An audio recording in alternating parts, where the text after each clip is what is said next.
ఈ రోజు నేను చెప్పబోయే రెసిపీ చాలా మంది ఈజీగా చేసుకుంటారు. కానీ ఒక్కసారి ఇది కలిపి చేసుకుంటే ఆ టేస్ట్ అనేది వేరే లెవెల్‌లో ఉంటుంది. ఇష్టం లేని వాళ్ళు కూడా చాలా ఇష్టంగా తింటారు. అదేంటో ఈ వీడియోలో చూసేయండి. ముందుగా హాయ్ అందరికీ. ఈ వీడియోలో చూస్తున్న వాళ్ళు కొత్తగా మన ఛానెల్‌ని చూస్తున్న వాళ్ళైతే వెంటనే సబ్స్క్రైబ్ చేసుకోండి. ఈ రెసిపీ ఏంటంటే పోపన్నం రెసిపీ.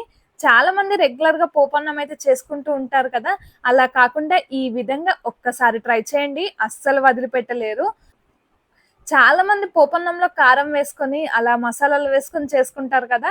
అలా కాకుండా ఇలా ఒక్కసారి ట్రై చేయండి. ముందుగా పోపన్నంలో మామిడికాయది పేస్ట్ అయితే కలుపుకోవాలి. ఆ మామిడికాయ పేస్ట్ ఎలా చేసుకోవాలనేది నేనైతే ఇంకో వీడియోలో అయితే అప్‌లోడ్ చేస్తాను. ముందుగా ఈ పోపన్నం చేయాల్సిందైతే కావాల్సిన పదార్థాలైతే ఇవన్నీ అయితే రెడీ చేసుకోవాలి. ఒక ప్లేట్‌లో ఒక 5, 6 పచ్చిమిర్చి, అలాగే ఒక చిన్న ఉల్లిగడ్డ, కొంచెం కరివేపాకు, కొంచెం కొత్తిమీరాకు, అలాగే కొన్ని పల్లీలు ఇవన్నీ అయితే రెడీ చేసుకోవాలి. కొంచెం చల్లన్నమైనా సరే వేడి వేడి అన్నంతో అయినా చేసేసుకోవచ్చు. ఈ రెసిపీ అయితే చాలా సింపుల్‌గా చేసేసుకోవచ్చు. కానీ టేస్ట్ అయితే చాలా బావుంటుంది. ఈ ఒక్కటి కలిపితే చాలు టేస్ట్ అనేది వేరే లెవెల్‌లో ఉంటుంది. చాలా మంది నిమ్మకాయతో కూడా చేసుకుంటారు. కానీ అలా కాకుండా ఈ విధంగా ఒక్కసారి ట్రై చేయండి. ఈ మామిడికాయ తురుముది కలుపుకుంటే టేస్ట్ అనేది చాలా బావుంటుంది. పుల్ల పుల్లగా చాలా టేస్టీగా ఉంటుంది. ఇలా ఒక్కసారి ట్రై చేయండి. అస్సలు వదిలిపెట్టలేరు. ఈ మామిడికాయ తురుమనేది ఇప్పుడున్న సీజన్‌లో మామిడికాయలు ఎక్కువగా దొరికినప్పుడు మనం తరిగినదైనా పెట్టుకోవచ్చు. ఈ విధంగా కొంచెం పేస్ట్ పట్టుకొని స్టోర్ చేసుకోవచ్చు. ఫ్రిడ్జ్‌లో పెట్టుకొని అన్నం పోపైతే వేసుకున్నప్పుడు అది కొంచెం కలిపి వేసుకుంటే చాలు. టేస్ట్ అనేది చాలా బావుంటుంది. ముందుగా మనకి చల్లన్నమైనా సరే, వేడి వేడి అన్నంలో అయినా సరే, ఒక అన్నం పోపేసే ముందు ఒక 5 లేదా 10 నిమిషాల ముందు కలిపి పెట్టుకొని, అన్నం పోపు వేసుకుంటే సరిపోతుంది. ఈ అన్నం పోపు ఎలా వేసుకోవాలనేది కూడా చూడండి. చాలా మంది మసాలాలైతే వేసుకుంటారు. అలా మసాలాలు కాకుండా ఇలా సింపుల్‌గా ట్రై చేయండి. టేస్ట్ కూడా చాలా బావుంటుంది. ఈ ఆవాలు, జీలకర్ర వేసుకోవాలి. ఆవాలు వేసుకోగానే ఆ టేస్ట్ అనేది వేరే లెవెల్‌లో ఉంటుంది కదా! అలానే ముందుగా కట్ చేసి పెట్టుకున్న పచ్చిమిర్చి వేసుకోవాలి. ఈ పోపు వేసుకున్నప్పుడు ఇందులో ఒకటి యాడ్ చేసుకుంటే మనం తిన్న కొద్దీ మనకి టేస్ట్ అనేది చాలా బావుంటుంది.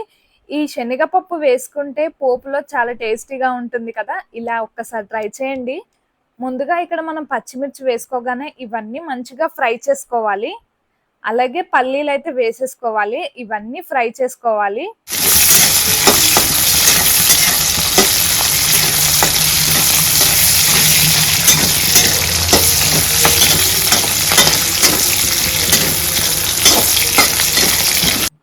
చూస్తుంటేనే నోట్లో నీళ్ళూరుతుంది కదా! ఇలా చేస్తే టేస్ట్ డబుల్ అవుతుంది. ఈ చిన్న టిప్‌ని మాత్రం అస్సలు మిస్ అవ్వకండి. ఎందుకంటే కొంచెం శనగపప్పు యాడ్ చేసుకుంటే టేస్ట్ అనేది చాలా బావుంటుంది. ముందుగా కట్ చేసి పెట్టుకున్న ఉల్లిగడ్డలు, అలాగే కరివేపాకు వేసుకోవాలి. కరివేపాకు పోపన్నంలో వేసుకుంటే ఆ ఫ్లేవర్ అనేది చాలా బావుంటుంది. అలాగే మీ టేస్ట్‌కి సరిపడా ఉప్పైతే వేసుకోవాలి. ఒక 2 టేబుల్ స్పూన్‌ల ఉప్పు వేసుకుంటే చాలా బావుంటుంది. కొంచెం పుల్లగా ఉంటుంది కాబట్టి కొంచెం ఉప్పైతే ఎక్కువగా వేసుకొని మంచిగా కలుపుకోవాలి. ఈ అన్నానికి అసలైన రుచి అంటే కరివేపాకు వేసుకోవడమే. అలాగే మనకి టేస్ట్‌కి సరిపడా ఉప్పు వేసుకుంటేనే ఈ అన్నానికి సరైన రుచయితే వస్తుంది. అలాగే కొంచెం పసుపు వేసుకొని ఇవన్నీ మంచిగా లో ఫ్లేమ్‌లో ఫ్రై చేసుకోవాలి. ఆ తర్వాత ముందుగా మనం కలిపి పెట్టుకున్నాం కదా! మామిడికాయ తురుముదైతే కలిపి పెట్టుకున్నాం కదా! అది ఇందులో వేసుకొని ఫ్రై చేసుకోవాలి. అంతే పోపన్నం అయితే రెడీ అయిపోయినట్టే. రాత్రి మిగిలిన అన్నం అయితే చాలా మంది పడేస్తుంటారు. అలా పడేయకుండా ఈ విధంగా ట్రై చేయండి. కొంతమంది అన్నం తాలింపు చేసుకొనైతే తింటారు. ఎప్పుడు చేసుకునే అన్నం తాలింపు రొటీన్ కాకుండా ఇలా ఈ మామిడికాయ తురుముతో అయితే ఒక్కసారి ట్రై చేయండి. ఇప్పుడు సీజన్‌లో మామిడికాయలు దొరికినప్పుడు స్టోర్ చేసుకొని పెట్టుకొని, ఈ విధంగా ఒక్కసారి తినాలనిపించినప్పుడల్లా వేసుకొని కలుపుకొని తింటుంటే టేస్ట్ అనేది చాలా బావుంటుంది. మన ఛానల్‌ని కొత్తగా చూస్తున్న వాళ్ళు వెంటనే సబ్స్క్రైబ్ చేసుకోండి. ఈ వీడియో ఇక్కడ వరకి చూసారు కదా! ఒక చిన్న లైక్ ఇవ్వడం మాత్రం మర్చిపోకండి. అలాగే మన ఛానల్‌లో ఉన్న వీడియోస్ అన్నీ మీరు తప్పకుండా చూడండి.